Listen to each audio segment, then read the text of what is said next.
Hai anak-anak kelas 4, di sini Bu Intan akan membahas latihan soal tema 3 ya. Yang pertama yaitu muatan SPDP. Soal nomor 1, bahan untuk menempel biji-bijian pada kertas adalah, nah bahan yang kita gunakan untuk menempel yaitu lem ya. Oke, kita lanjutkan ke soal nomor 2.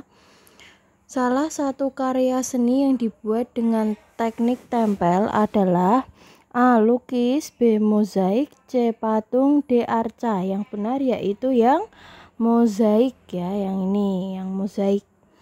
Nah, karya seni tempel itu ada 3, yaitu mozaik, kemudian kolase, dan yang ketiga yaitu montase. Jadi yang termasuk seni tempel yaitu mozaik. Oke, kita lanjutkan ke soal nomor 3. Kedelai merupakan salah satu bahan untuk membuat kolase yang merupakan bahan apa? Kalau kedelai itu kan dari alam ya. Nah, berarti termasuk dalam bahan alami. Kita lanjut ke soal nomor 4. Mengapresiasi itu berarti apa? Mengapresiasi itu berarti menilai ya, menilai suatu karya seni. Oke, nomor 5. Salah satu wujud apresiasi karya seni adalah yang mana?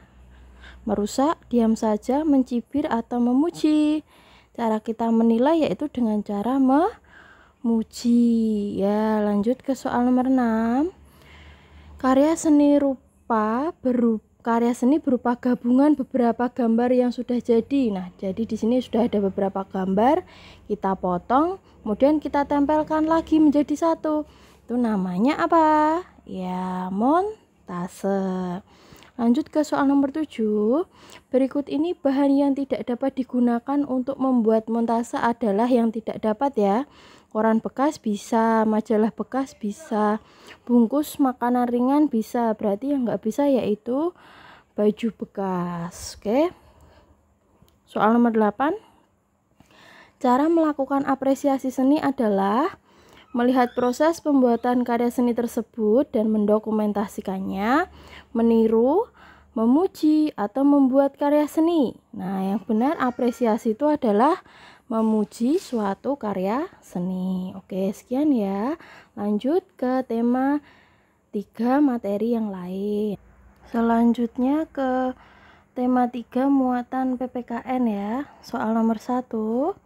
Yang bukan merupakan sikap terhadap tumbuhan di lingkungan rumah, yang bukan ya. Membiarkan, memberi pupuk, menyirami, merawat. Nah, memberi pupuk, menyirami, merawat itu benar ya. Berarti yang salah adalah membiarkan. Oke, lanjut ke soal nomor 2. Dampak kegiatan sesuai gambar di bawah ini kecuali. Nah, ini menebang pohon di hutan ya. Dampaknya apa? Kecuali kepunahan hewan. Benar, lingkungan bersih. Nah, salah ya, itu tidak membuat lingkungan bersih ya. Membuat bencana banjir iya, hutan rusak iya. Berarti jawabannya yang lingkungan bersih. Lanjut ke soal nomor 3. Yang bukan merupakan sikap peduli kita terhadap hewan. Yang bukan sikap peduli ya, yang bukan. Apa itu? Memberi makan itu kan peduli, merawat itu peduli, memanfaatkan secara berlebihan. Ini bukan salah satu wujud kepedulian ya. Melestarikan itu juga peduli. Lanjut ke soal nomor 4. Kita mempunyai kewajiban untuk peduli lingkungan, tetapi tidak semua orang sadar akan hal itu. Salah satu contoh akibat dari tidak peduli lingkungan yaitu banjir yang disebabkan oleh, nah banjir itu disebabkan oleh apa? Resapan air, abrasi, erosi, pembuangan sampah di sungai. Ya, yang benar adalah pembuangan sampah di sungai. Soal nomor 5. Salah satu bentuk cinta lingkungan yaitu dengan cara menjaga kebersihan lingkungan. Berikut manfaat menjaga kebersihan lingkungan kecuali, berarti yang salah ya.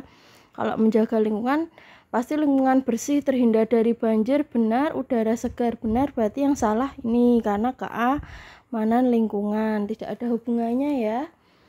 Lanjut ke soal nomor 6, contoh pengingkaran kewajiban sebagai warga negara. Nah, di sini adalah ingkar ya.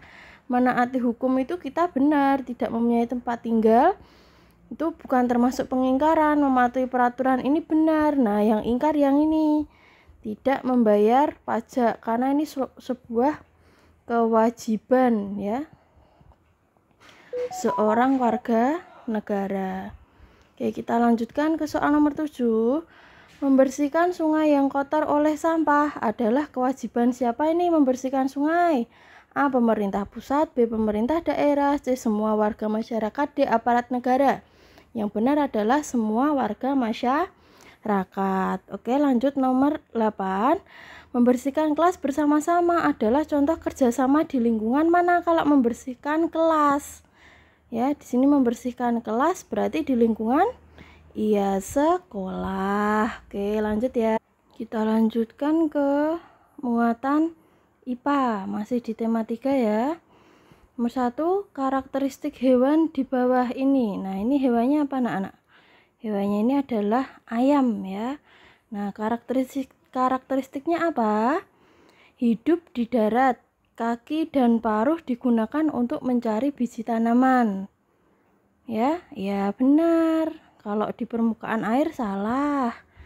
Makanan dengan cara berburu salah, hidup di air salah. Jadi, karakteristik ayam itu adalah hidup di darat. Kaki dan paruhnya digunakan untuk mencari biji tanaman. Lanjut nomor 2, yang tidak dibutuhkan tumbuhan untuk fotosintesis. Nah, fotosintesis tumbuhan itu memerlukan apa saja? Air ya. Kemudian membutuhkan karbon dioksida atau CO2 dan membutuhkan sinar matahari.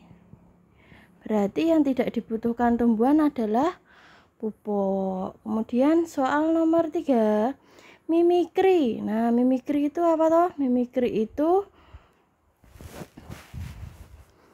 kemampuan yang dimiliki oleh hewan, yaitu hewan bunglon, untuk mengubah warna kulit sesuai dengan lingkungannya. Jadi misalnya di sini kalau bunglon itu menempel pada daun, maka tubuhnya akan berwarna hijau. Kalau bunglon menempel pada batang, maka tubuhnya berubah menjadi coklat ya. Itu dimiliki oleh bunglon. Kalau cicak itu memiliki kemampuan namanya autotomi, yaitu kemampuan untuk memutuskan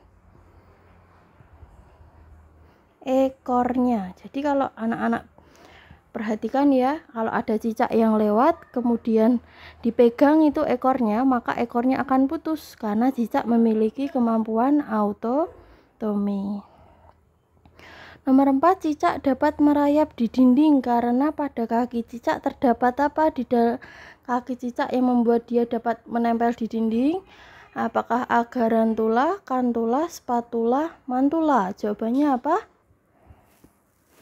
Jawabannya yaitu spatula ya. Jadi ini adalah bantalan perekat pada kaki cicak.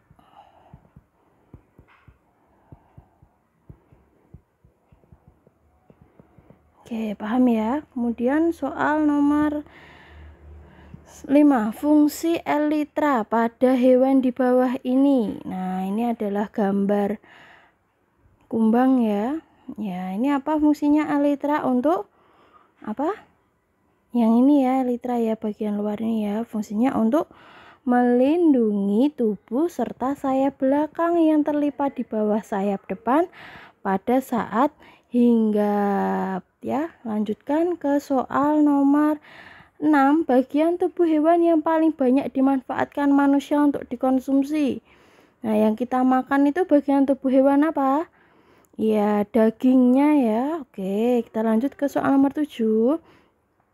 Bagian tumbuhan yang berfungsi sebagai alat fotosintesis. Nah, fotosintesis tumbuhan itu terjadi di daun ya. Apalagi daunnya harus yang bagaimana? Yang berwarna hijau. Berarti jawabannya yang C. Lanjut ke soal nomor 8. Berikut adalah contoh sumber daya alam dari hewan kecuali. Berarti yang salah ya, daging benar, telur benar, susu benar. Berarti yang salah adalah sayur. Oke, kita lanjut ke muatan pelajaran yang lain ya anak-anak. Soal nomor 8, unsur dalam wawancara adalah apa saja ini unsur dalam wawancara? Apakah A, B, C, atau D? Jawabannya yaitu yang C ya. Ada pewawancara, ada narasumber, ada tema, waktu, dan tempat. Nih ya anak-anak jawabannya. Oke, materi terakhir yaitu muatan IPS ya. Nomor 1, berikut tanaman yang dapat tumbuh di dataran rendah kecuali. Berarti yang salah ya. Yang mana yang tidak dapat tumbuh di dataran rendah? Yaitu apa? Teh ya, karena teh itu harus hidupnya di dataran tinggi atau pegunungan. Nomor 2, Indonesia memiliki beragam tumbuhan yang dapat dimanfaatkan sebagai makanan pokok kecuali. Nah, yang bukan makanan pokok yang mana? Padi ini benar, sagu benar, singkong benar. Berarti yang salah yaitu kopi, karena kopi itu dimanfaatkan sebagai minuman. Nomor 3, berikut hewan yang terancam punah di Indonesia kecuali. Nah, komodo ini terancam punah. Cendrawasih orang utan. Nah, ini bukan gajah Jawa ya, seharusnya ya gajah Sumatera. Jadi yang salah yaitu yang B.